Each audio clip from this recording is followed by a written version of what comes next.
다 같이 사도신경으로 시간 고백하면서 새벽 기도 시작합니다. 나는 전능하신 아버지 하나님 천지의 창조주를 믿습니다. 나는 그의 유일하신 아들 우리 주 예수 그리스도를 믿습니다.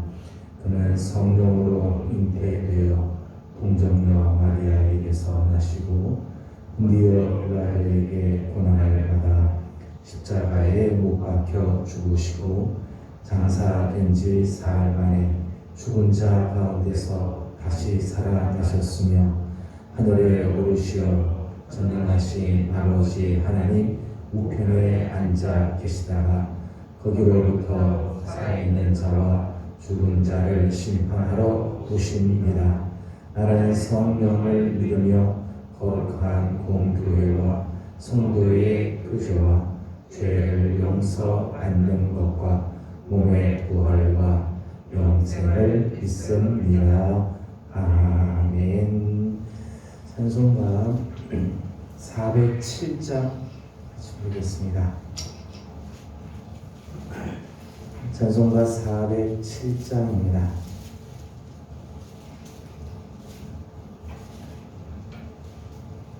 구주와 함께 나 죽었으니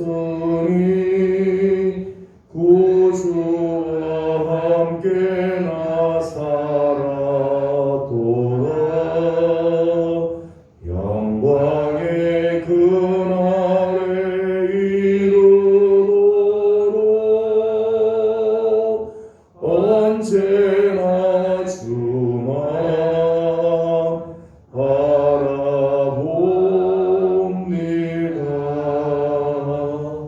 언제나 주는 날 사랑하사 언제나 새 생명 주시나니 영광의 그날에 이르도록 언제나 주만 바라봅니다.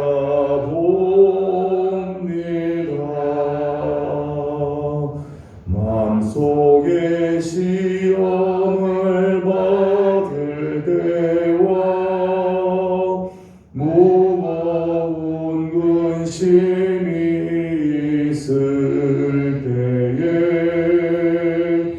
주께서 그때도 같이 하사 언제나 나를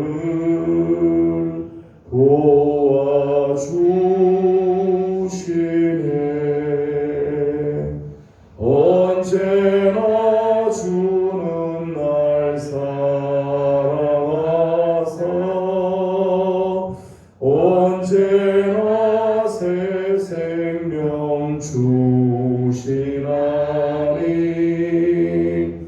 영광의 그날에 이르도록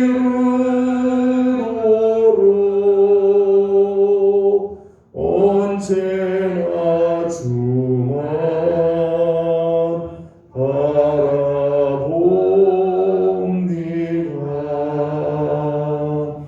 아픈 눈물을 흘릴 때와 쓰라린 마음으로 탄식할 때 주께서 그때도 같이 하사 언제나 나를 생각하시네.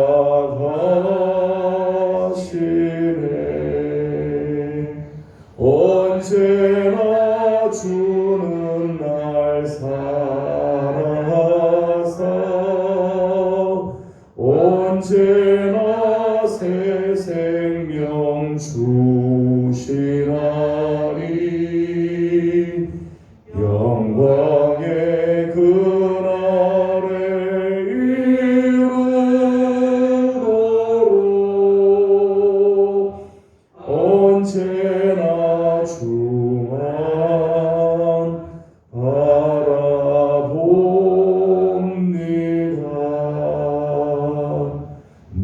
몸의 약함을 아시는 주 못 고칠 질병이 아주 없네. 괴로운 날이나 기쁜 때나 언제나 나와 함께 계시네. 언제나 주는 날 사랑하사 언제나 새 생명 주시나니 영광의 그날에 이르도록 언제나 주만 바라봅니다.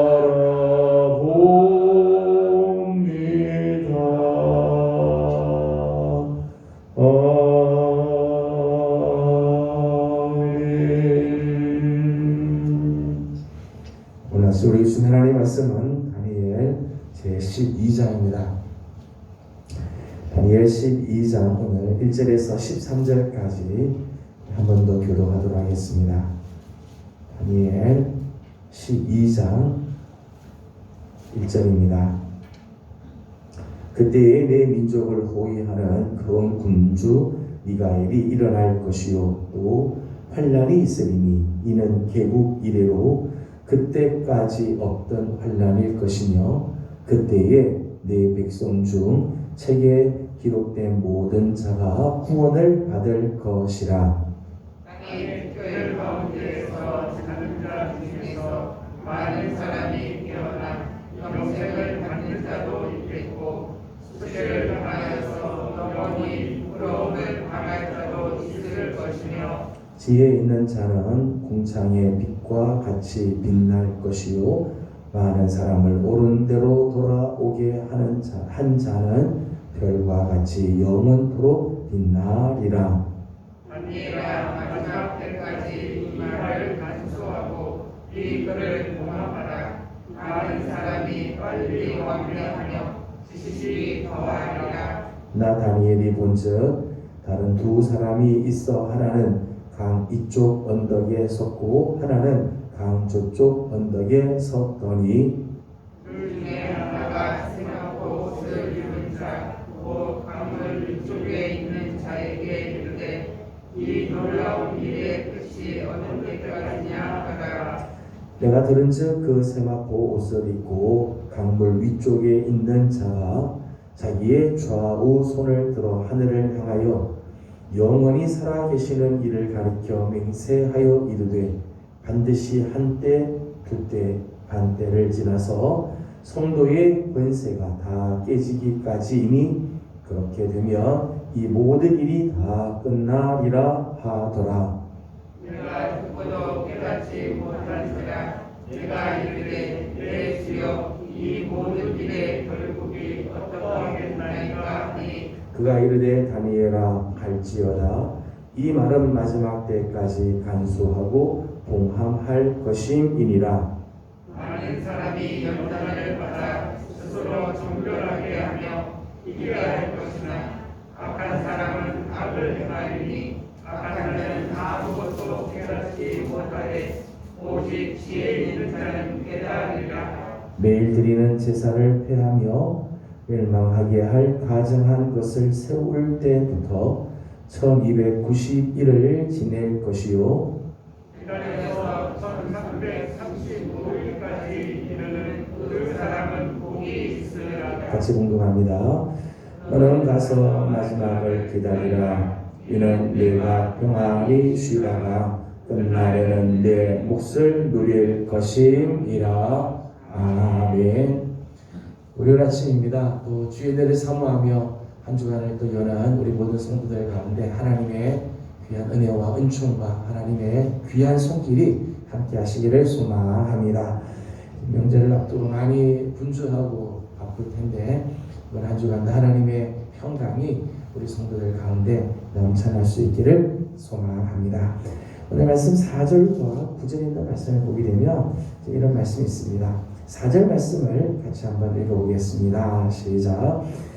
다니엘아, 마지막 때까지 이 말을 간수하고 이 글을 공함하라.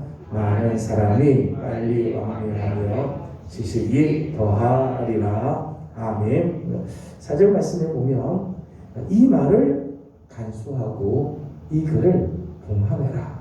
잘 간직하고 이것을 잘 인봉하라. 이런 말씀이죠. 9절에도 그런 비슷한 말씀이 나옵니다. 그가 이르되 다니엘아 갈지어다. 이 말은 마지막 때까지 간수하고 봉함할 것임이니라. 그렇게 했어요. 여기도 간수하고 봉함해라. 인봉을 하라는 말씀이죠. 고대 근동에 있어서 이런 봉인하는 것, 봉함하고 그리고 봉인을 하는 것은 비밀의 유지라는 뜻보다는 그 내용이 공식적으로 인정이 되고 결코 바뀔 수 없다는 사실을 의미한다는 것. 봉함하는 것은 감추는 의미보다는 이것은 절대 변하지 않는다. 이건 영원토록 변개할 수 없다고 하는 의미의 봉인, 봉함이라는 것이죠. 하나님께서 다니엘에게 주신 이 계시의 말씀, 이 글과 이 말은 결코 비밀스럽게 감추어 둔 것이 아니라 사실은 하나님께서 보여주시자. 영원토록 이거 변함이 없다. 이 말은 절대 틀림이 없는 말씀이다 라고 공개해 주었다는 거예요. 근데 8절 말씀을 보니까 다니엘이 이런 고백을 합니다. 8절을 다 같이 읽겠습니다. 시작. 내가 듣고도 깨닫지 못한지라 내가 이르되 내 주여 이 모든 일의 결국이 어떠하겠나이까 하니. 아멘. 다니엘에게 하나님께서 감춘 게 아니고 하나님 다 보여주신 거죠. 계시의 말씀을 다 보여줬는데도 다니엘은 내가 듣고도 깨닫지 못한지라 이렇게 했습니다. 듣고도 깨닫지 못했다. 공개적으로 보여주고 들려주어도 깨닫지 못했다는 거예요. 여러분, 우리는 다니엘서를 이제까지 쭉 봤습니다. 사실 다니엘은 하나님께서 그에게 지혜를 주시고 총명을 주시잖아요. 꿈을 해석하고 환상을 깨달을 수 있는 그런 능력을 하나님께서 주셨어요. 이 지혜의 사람 다니엘조차도 깨닫지 못할 때가 있다는 거죠. 이것이 이제 계시의 신비입니다. 계시의 신비. 계시는 하나님께서 우리에게 주시는 계시는 하나님이 감추어서 우리가 모르는 게 아니라 사실은 보여줘도 몰라요. 왜요? 성령의 조명하심이 없으면. 성령께서 깨닫게 해주시고 가르쳐 주시지 않으면 우리 인간의 지혜로는 아무리 보고 아무리 들어도 깨닫지를 못한다는 거예요. 그런 면에서 계시는 비밀이 아니라 신비의 영역이라고 말할 수 있죠. 성령의 조명하심이 없으면 하나님의 말씀을 아무리 많이 들어도 눈으로 보아도 깨닫지 못하죠. 이런 사람들에게는 하나님의 말씀, 하나님의 그 계시가 아무 의미 없는 문자에 불과하게 되죠. 하지만 깨닫는 자에게는 하나님의 말씀은 생명의 양식이 되고 은총의 빛이 되며 능력의 손길이 되어지는 거죠. 저는 우리 사랑하는 성도들이 하나님의 말씀을 우리가 대하는데 하나님의 말씀 통독도 하고 이제 앞으로 우리는 필사도 하고 읊조리기도 하게 되는데 하나님의 말씀을 아무리 많이 대해도 성령께서 깨닫게 하시고 조명해 주시고 가르쳐 주지 않으면 그저 문자일 뿐이죠. 저는 성도들이 하나님의 말씀을 대할 적마다 성령님께서 한 말씀에도 깨닫게 하시고 그 말씀 속에서 하나님을 경험하는, 그래서 이 말씀이 정말 생명의 양식이 되어 우리 영혼을 힘있게 하고 은총의 빛을 비추어 주셔서 우리의 가야 할 길들을 비추어 주며 능력의 손길이 되어서 하나님의 거룩한 뜻을 이루어 드리게 하는 거룩한 말씀으로 다가올 수 있기를 주님의 이름으로 소망합니다. 오늘 말씀을 보게 되면 이제 지혜로운 자가 나옵니다. 지혜로운 자라고 하는 표현들이 여러 번 나오는데 마지막 때 지혜로운 자는 어떤 사람인가, 또 지혜로운 자들은 어떤 모습인가를 잠깐 생각을 하려고 합니다. 3절 말씀을 다 같이 읽도록 하겠습니다. 3절입니다. 시작. 지혜 있는 자는 궁창의 빛과 같이 빛날 것이요 많은 사람을 옳은 대로 돌아오게 한 자는 별과 같이 영원토록 빛나리라. 아멘. 깨닫고 이제 있는 이런 지혜로운 자는 어떤 사람인가? 오늘 말씀 보니까 지혜 있는 자는 궁창의 빛과 같이 빛나게 될 것이다. 지혜 있는 자는 영적으로 매우 영광스러운 지위를 누리게 된다는 거야. 궁창의 저 하늘 위에 있는 그 반짝이는 별의 빛과 같이 빛나게 될 것이다. 말씀을 보면 별과 같이 영원토록 빛나리라 그렇게 있죠.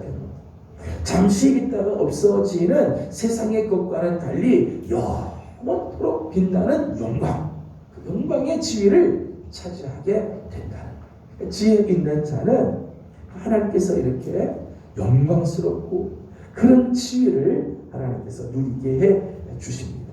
그런데 3절에 있는 말씀을 보니까 궁창의 빛과 같이 빛나는데 그냥 궁창의 빛과 같이 자기를 그냥 비추고 저 위에서 나는 이렇게 빛나는 존재야, 나는 이렇게 높아, 그렇게 끝나는 게 아니라는 거죠. 그 다음 말씀 보니까 많은 사람을 옳은 대로 돌아오게 한 자는 별과 같이 영원토록 빛나리라. 지혜 있는 자는 궁창의 빛과 같이 빛이 나는데 그 빛을 통해서 많은 사람을 옳은 대로 돌아오게 하는 역할을 감당하게 된다는 거죠. 이 지혜의 가치, 참된 지혜의 역할, 지혜의 가치는 자기 자신을 자랑하는 것으로 끝나는 게 아니에요. 그 세상적인 지식이죠. 세상적인 지혜는 자기 지식을 자랑하고 그런 지혜이지만은 하나님 앞에서 정말 참된 지혜의 가치는 많은 사람을 옳은 대로 돌아오게 한다는 거예요. 진정으로 지혜 있는 자는 멸망을 향하여 치닫는 자를 생명의 길로 인도하는 사람, 이 사람이 진짜 지혜 있는 사람. 죽어가는 자에게 생명의 길을 알려주고 거짓 속에 지금 빠져있는 자들에게 참된 진리가 무엇인지를 보여주는 사람. 저들로 하여금 옳은 길로 돌아오게 하는 사람. 이 사람이 진짜 지혜 있는 사람이죠. 세상적으로 아무리 똑똑하고 아무리 많은 학위를 갖고 있어도 멸망하는 자를 보면서도 돌이킬 줄 모르는 사람. 지금 패망을 향해서 가고 있는데 이 사람을 옳은 길로 돌이킬 줄 못하는 사람, 돌이키지 못하는 사람, 이런 사람은 어리석은 사람이에요. 정말 지혜 있는 사람은 궁창의 빛처럼 영광스러운 지혜를 얻는데 그 빛이 많은 사람을 옳은 대로 돌아오게 하는 역할을 한다는 거죠. 저는 우리 예명의 성도들의 삶이 그렇게 되길 원합니다. 여러분이 정말 하나님께서 여러분들에게 정말 빛을 비추게 빛나게 하고 궁창의 저 하늘에 정말 영광스러운 빛처럼 빛이 나되 여러분의 그 빛을 통해서 많은 사람들이 주께로 돌아오고 구원의 길로 돌아오며 옳은 길을 걸어가게 하는 아름다운 역할들을 감당하는 축복의 성도들도 그런 한 주간이 되어지기를 소망합니다. 10절 말씀을 읽어보겠습니다. 10절 같이 읽겠습니다. 시작.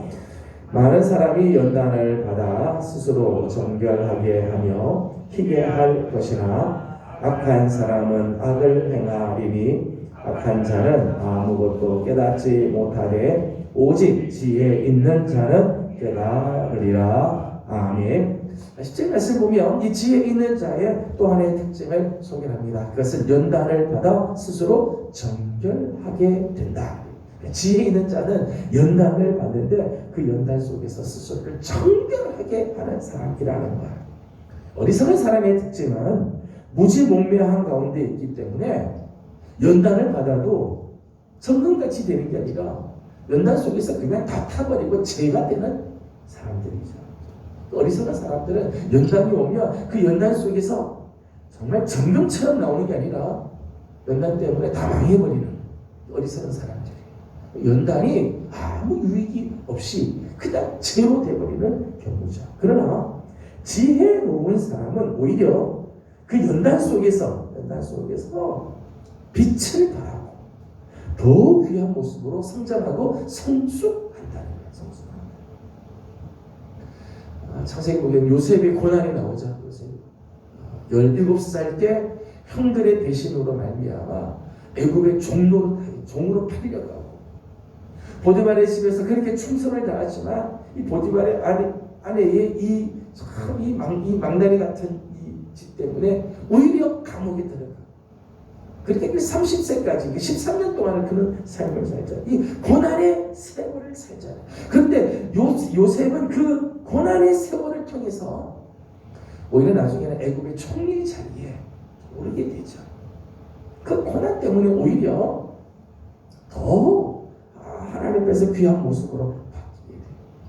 다윗도 어릴 때 하나님이 기름 부으시죠. 어릴 때 하나님께서 기름을 부는데 그가 왕이 될 때까지 사실은 많은 시련의 시간들이 있었어요. 역경들의 시간들이 있었다.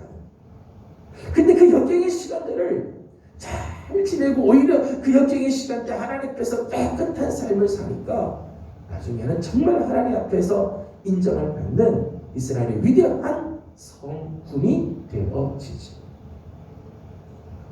바울에게는 아픈 가시가 있었습니다. 육체에 가시가 있었어요. 정말 힘든 가시인데 하나님 앞에 3번을 간구합니다. 하나님, 이 가시를 좀 제하여 주십시오. 그렇게 간절하게 기도할 만큼 정말 아픈 가시가 있었다는 거예요. 그러나 바울은 그 가시 때문에 교만하지 않고 늘 겸손히 마지막까지 하나님께 쓰임받는 하나님의 사자가 되었다는 거죠. 욥의 경우도 그렇죠. 욥은 말할 수 없는 그런 고난을 당하지만 그 고난 끝에 하나님을 다시 한번 만나는 놀라운 은혜가 있습니다. 그러니까 지혜로운 사람이 이렇다는 거예요. 지혜로운 사람에게는 연단이 없느냐? 다 있어요. 다 있지만 오히려 그 연단 속에서 정금같이 나오고 더 귀한 모습으로 성장하고 자기 스스로를 깨끗하게 정결하게 하는 계기로 삼는다는 것입니다. 여러분, 용광로의 불, 이 연단, 용광로의 불과 같은 이 풍문불 같은 이 연단은 사실은 좀처럼 버리지 못하는 우리의 옛 습관들. 우리가 좀처럼 이렇게 해야지 하면서도 하지 못했던 우리들의 그 잘못된 버릇들, 바르지 못한 삶을 처리해주는 이 단번에 이걸 끊을 수 있는 그런 기능들이 있어요. 사실 하나님께서 우리에게 연단을 주실 때는 우리 안에 그동안 버리지 못했던 것들을 버리게 하시는 그런 능력을 하나님께서 허락하시죠. 지혜로운 자는 자신을 위한 축복의 기회로 연단을 삼는다. 사랑하는 성도 여러분, 우리 삶에 연단이 올 때가 있어요. 때로는 고난의 풀무가 우리 위에가 있고 그 고난의 풀무를 지나갈 때가 있어요. 지혜로운 사람은 오히려 그 고난의 풀무, 연단이 자신을 정결하게 하는 축복의 기회로 삼고 하나님께 더 귀하게 선다는 거죠. 저는 이런 귀한 지혜로운 성도들이 다 되기를 소망합니다. 10절 마지막을 보니까 지혜로운 자의 또 하나의 특징이 나오죠. 악한 자는 아무것도 깨닫지 못하되 오직 지혜 있는 자는 깨달으리라. 지혜 있는 자의 가장 큰 특징은 깨닫는다는 거죠. 깨닫는다. 같은 상황인데도 어리석은 자, 악한 자는 아무것도 깨닫지 못한다는 거예요. 똑같은 일을 만나는데도 악한 자들은 아무것도 깨닫지 못해요. 어리석은 자는 깨닫지를 못하는데 지혜로운 자는 그 속에서 하나님의 뜻을 깨닫고 하나님의 섭리를 깨달으며 하나님의 손길을 깨닫게 된다는 것입니다. 지혜 있는 사람들은 무슨 일을 만나도 하나님 앞에서 자신의 모습을 깨닫든지 이 시대를 향한 하나님의 마음을 깨닫든지 하나님의 성품을 깨닫든지 무슨 사건을 통해서든지 하여튼 깨닫는 은혜를 갖고 있습니다. 여러분, 깨닫는다고 하는 것은요, 단순히 어떤 지식을 습득하는 정도가 아니죠. 성경적인 표현, 요한복음 15장 5절의 표현에 의하면 그리스도가 내가 주 안에 거하고 주님이 내 안에 거하는, 그래서 영적인 연합이 이루어지는 것, 이게 진짜 깨달음이에요. 성경이 말하는 깨달음이라고 하는 것은, 깨닫는다고 하는 것은 그냥 정보를 습득하는 그것이 아니라 인격적인 만남이죠. 인격적인. 내가 그리스도 안에 거하고 그리스도가 내 안에 거하여 주심으로 그리스도와 하나가 되는 상태. 이게 깨달음의 모습이에요. 그래서 세상적인 지식은 가지면 가질수록 사람이 교만하게 되는데, 하나님의 뜻을 깨닫는 지혜로운 사람은 하나님의 뜻을 깨달으면 깨달을수록 오히려 하나님을 닮아가게 되죠. 하나님의 성품을 품게 되고 그리스도를 닮아가는 삶을 살아요. 성령의 아름다운 열매들을 맺는 삶을 살게 되는 거죠. 정말 그리스도 안에 거하고 그리스도가 내 안에 거하는 사람은 많은 열매를 맺어 그 열매를 하나님을 영광롭게 한다 말씀을 합니다. 마지막 때에 정말 필요한 사람이 있습니다. 지혜로운 사람입니다. 점점 우리는 마지막 때를 향해서 가게 되는데, 이제 다니엘서 이제 오늘 마지막 부분입니다. 오늘 우리 앞에는 많은 역사적인 사건들이 일어나게 될 것이고 마지막 때 당하게 될 많은 연단과 힘든 일들이 있을 것입니다. 그러나 지혜로운 사람은 그 가운데서도 하나님의 뜻을 깨닫고 연단 가운데서도 오히려 스스로를 정결하게 만들며, 그래서 궁창의 빛과 같이 빛이 나 많은 사람을 옳은 대로 이끄는 삶을 살게 됩니다. 저는 우리 사랑하는 귀한 우리 예명의 성도들, 특별히 오늘 새벽을 깨우며 하나님께 엎드리는 우리 모든 우리 성도들이 정말 마지막 때에 이런 지혜로운 자들이 다 되어서 여러분들 통해서 하나님의 거룩한 뜻이 나타나고 많은 사람들을 옳은 길로 인도하며 하나님께서 귀하게 쓰임받는 축복의 성도들 되기를 주님의 이름으로 소망합니다. 기도하겠습니다. 거룩하신 우리 하나님, 은혜와 사랑을 감사드립니다. 어제 거룩한 주일 하나님 앞에 나와 예배하게 하여 주시고, 월요일 아침 추운 날씨지만은 또 새벽을 깨워서 하나님 앞에 엎드리며 하나님 이번 한 주간을 열고자 합니다.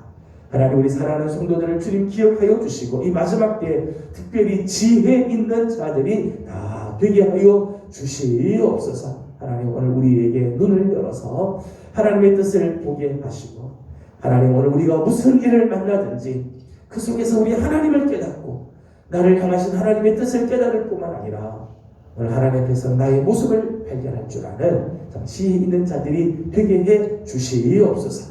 연단이 다가오고 때로는 고난의 풀물을 지나지만 지혜 있는 자들은 오히려 그걸 통하여 스스로를 정결하게 하고 하나님 기뻐하는 모습으로 바뀌는 것을 봅니다. 하나님, 우리 사랑하는 예명의 성도들, 이런 지혜로운 자들이 다 되게 하여 주시옵소서. 지혜 있는 자들은 궁창의 빛과 같이 빛날 것이며 많은 사람을 옳은 대로 돌아보게 하는 자는 별과 같이 영원토록 빛날 것이다 말씀하셨는데, 하나님, 우리 사랑하는 예명의 성도들, 하나님께서 정말 궁창의 빛과 같이 빛나게 하는 자들이 될 뿐만 아니라 많은 사람들을 옳은 길로 인도하는 우리 성도들 다 되게 하여 주시옵소서. 하나님, 이제 이번 한 주간을 시작합니다. 하나님, 이제 세상을 향해 나가는 우리 성도들의 걸음걸음 하나님께서 지켜주시고, 하나님, 우리가 가는 곳곳마다 우리 사랑하는 귀한 성도들 지혜로운 자의 아름다운 모습을 보여주게 하여 주시옵소서. 우리 예명교회를 사랑하여 주시고 하나님, 이곳에 주의 뜻을 위하여 세우셨사오니 하나님의 영광을 나타내는 교회가 되며 주의 은혜로 회복하는 교회가 되어 주의 뜻을 이루어드리는 우리 교회가 되게 해 주옵소서. 오늘 아침도 간구하는 모든 기도 속에 하나님 함께하여 주시기를 간절히 바라옵고 예수님의 이름으로 기도드리옵나이다. 아멘. 하늘에 계신 우리 아버지의 이름을 거룩하게 하시며 아버지의 나라가 오게 하시며 아버지의 뜻이 하늘에서와 같이 땅에서도 이루어지게 하소서. 오늘 우리에게 일용할 양식을 주시고 우리가 우리에게 잘못한 사람을 용서하여 준 것 같이 우리 죄를 용서하여 주시고 우리를 시험에 빠지지 않게 하시고 악에서 구하소서. 나라와 권능과 영광이 영원히 아버지의 것입니다. 아멘. 주신 말씀을 기억하면서 우리 계속해서 기도하도록 하겠습니다. 오늘 주신 말씀처럼 마지막 때에 정말 지혜로운 자의 삶을 살아갈 수 있도록 하나님 우리를 붙들어 주시고 성령의 조명하심, 성령께서 우리를 깨닫게 하시는 은혜가 있도록 우리 함께 기도하기를 원합니다. 월요일은 교회를 위해서 기도하는 날입니다. 특별히 우리 교회가 주의 은혜로 회복하는 교회, 우리가 소망하는데 내적으로도 이런 회복이 있고 또 우리 교회가 하나님의 거룩한 뜻을 위하여 이 세상을 회복하는 그런 역할도 감당할 수 있도록 기도해 주시기를 바랍니다. 어제 우리 교회 이제 기도 제목들이 여러 가지 있습니다. 우리 교회를 위해서, 우리 성도들을 위해서 중보하고 기도하고 또 부족한 종을 위해서 여러분들 계속해서 또 기도해 주시면 감사하겠습니다. 함께 기도하고 개인적인 기도 제목들 주님께 올려드리고 돌아가도록 합니다. 다 같이 기도드리겠습니다. 걸어가시고 자비하신 우리 아버지 하나님 은혜와 사랑을